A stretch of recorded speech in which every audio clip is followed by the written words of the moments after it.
Welcome to Agribusiness with Dr. G. I am your host, Dr. G, Professor of Agribusiness and PhD in Agricultural Economics. In this video, we're going to take a little dive into the concept of a budget. This video was prepared for one of my classes, a class where I cover budgets, but it's out there on YouTube for anybody to watch. So we're just going to dive right into it. So let me pull up a web page that I'm going to use as a resource.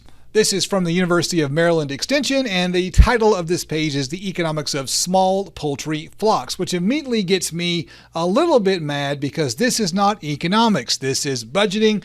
Budgeting has more to do with things like management and finance. So let's just dive right into the budget so you can see the general format of a budget. So right across the top, we have a title. It's always good to have a title. So this is a small layer flock budget. So a layer is a chicken that's raised for the sole purpose of laying eggs.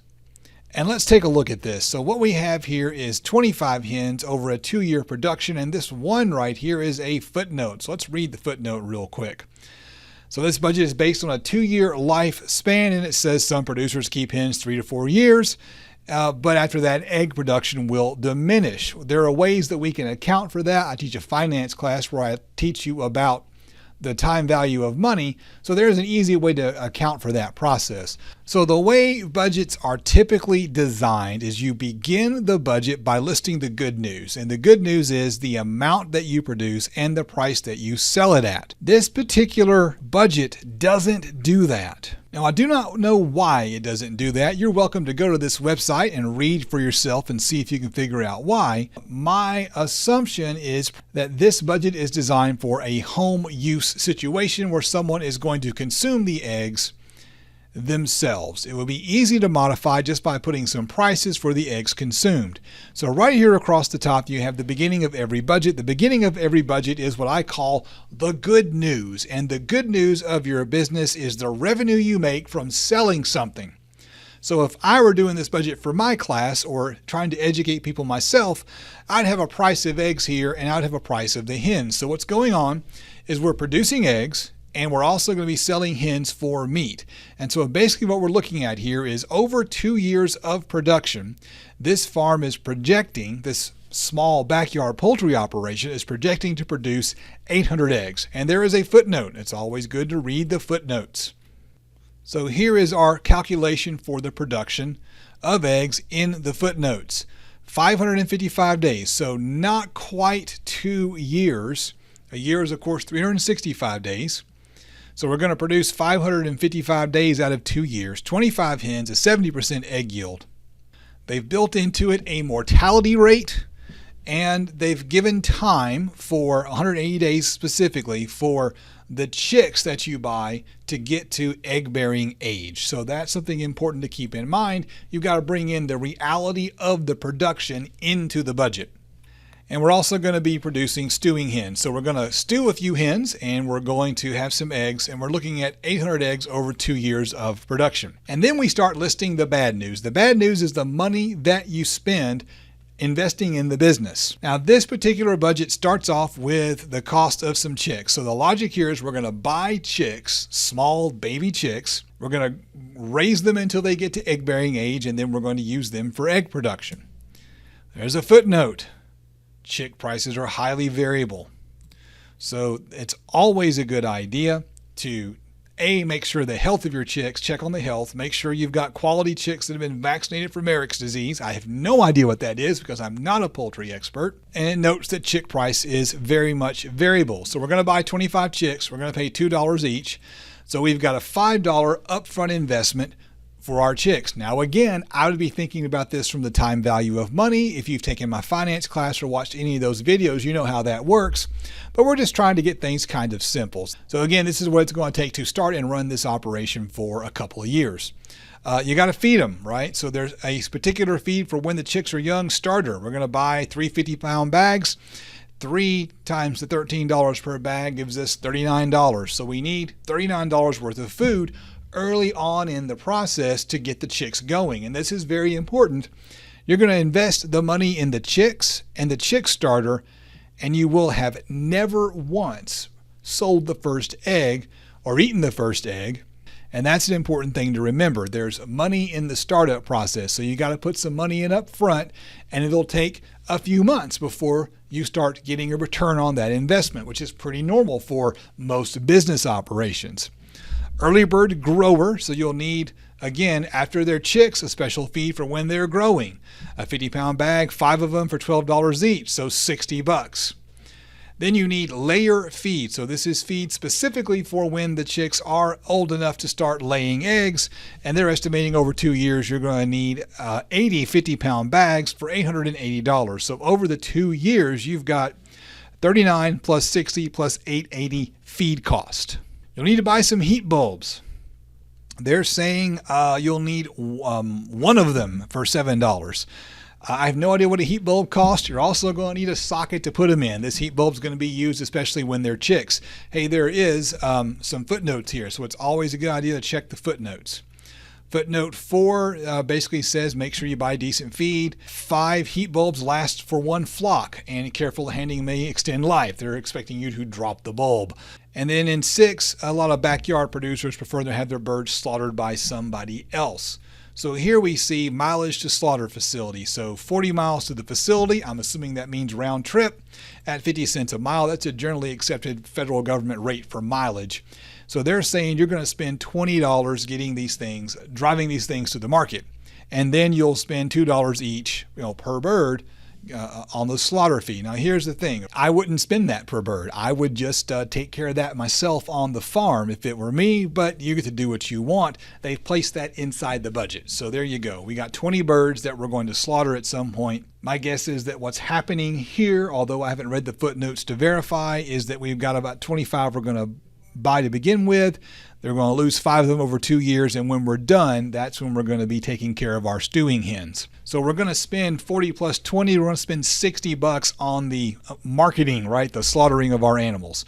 And we end up with an expense of $1,096 over 2 years. And then they get a cash expense per dozen of $1.37. So this means that you have spent $1.37 per dozen on the eggs of what they're calling cash expenses. Now, I would call that the average variable cost. I'm not sure how they got their numbers. Let me see if I can hit pause for a second and back that out. So let me kind of look at this budget real quick. Now, their total expenses of $1,096. I got a little bit of a problem with that total expense because they're going to turn around and call that the total cash expense per dozen. The way they've calculated isn't very accurate. Now, this particular budget is a good example of how a budget should be structured, but they've got some errors in here in the way they've got this set up. So their total cash expense per dozen of $1.37, they just took that 1,096 number and divided it by the 800 eggs they've produced. But you've got to remember, $60 of that was not spent producing eggs. It was spent harvesting or slaughtering the chickens. So I don't really agree with what they've done there. Now, the next thing they have are some other required resources. Now, I would call this fixed expenses. So what you've got down here are a list of fixed costs that are going to be costs you have to incur really no matter what you do. And the first one is housing startup cost. Housing expenses are highly variable. The budget includes a chicken coop for $500 and some chicken fences for $250. And then they have some startup feed and water costs where we bought some feeders and waterers for $75. In addition to the $1,096, you've also got $750 plus $75, $825 that you put into the housing for the birds. Now the question becomes, what is the useful life of the housing? This entire budget really ignores time value of money. It ignores depreciation and these kinds of things. Doesn't pick up the interest expense. It's a real basic budget that works just fine for a backyard poultry operation where you're just trying to grow your own eggs. At the end of the day, the thing to remember is you're going to need to expend $1,096 plus $750 plus $75. Let me total that up for you real quick. You've got to spend almost $2,000, $1,921 in order to operate this backyard operation for 2 years. Now, I'm not sure if the plan is to just stop and keep the coop in the backyard. I don't know if the plan is to sell the coop later. It beats me what the plan is here. It's not really much of a business plan, which is one of the things I harp on in my classes. It's really cool to grow chickens in the backyard, but A lot of people do it and say sell the eggs, but they don't approach it as a business. They're just like, oh, I got backyard chickens because it's something cool for my kids to do, and we make a little bit of money off the eggs, and so it's okay to invest all this money in it. But what you need to understand is we've spent $1,921 over this 2-year time period to get 800 eggs and have 20 hens to eat. So if we're just looking at the eggs, we're not looking at what the hens are worth. We've spent $2.40 per dozen on these eggs. Well, right now in my immediate vicinity, a dozen of eggs cost $1.19 when you buy just the standard generic eggs from a grocery store. And what I want to point out here is that this budget, you're just going to spend more money raising chickens than you will just buying eggs. So this isn't a business that you get into to make money. It's a business that you get into to have fun and to enjoy raising chickens and to have the extra satisfaction you get from knowing you grew your own eggs. And that's something that's kind of important to remember. It's pretty easy to demonstrate, as I just did, that you're spending $2.40 a dozen to grow the eggs when you could have bought them for $1.20 a dozen. You're basically paying double for the eggs. Now that number, of course, doesn't count what the stewing hens cost. So I would have left the hens off this is what I would have done. I would have just left them off if I were building this budget. I would have focused just on eggs and done a separate calculation or a separate enterprise for the hens, especially when you consider that this is just a backyard operation. You're not growing these things for profit. Now, the last thing I want to point out to you is the labor. So there's a footnote. Let's look down at the footnote and see what it says. 15 minutes a day to take care of the flock. This includes feeding, collecting, and washing eggs. 15 minutes, I think, is an underestimate. You're going to spend 30 minutes out there.